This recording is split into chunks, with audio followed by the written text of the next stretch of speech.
কোমর ব্যথা এটা সবারই কম বেশি হচ্ছে। আমরা কাজ করতে যাচ্ছি, বিভিন্ন ধরনের অ্যাক্টিভিটিস করতে যাচ্ছি, দীর্ঘক্ষণ বসে কাজ করছি বা যেটাই করি না কেন, দিন শেষে কিন্তু আমাদের কোমর ব্যথা আমরা আক্রান্ত হচ্ছি।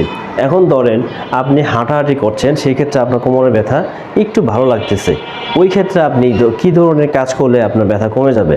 প্রথমত হচ্ছে আপনার এই যে এক পাকে ধরে এইভাবে উপরের দিকে একটু চাপ দিবেন। দাঁড়িয়ে থেকে আপনি করতে পারেন, অফিসে এইভাবে চাপ দিয়ে ধরে রাখবেন।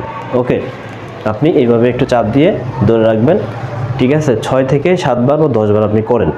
আপনারা ওয়ালের পাশে যেয়ে দাঁড়াবেন সুন্দর করে। তারপর আপনার এই যে মাজাটা আছে, কোমরটাকে ভিতরের দিকে চাপ দেবেন, হালকা কিছুক্ষণ চাপ দিয়ে আপনি ধরে রাখবেন।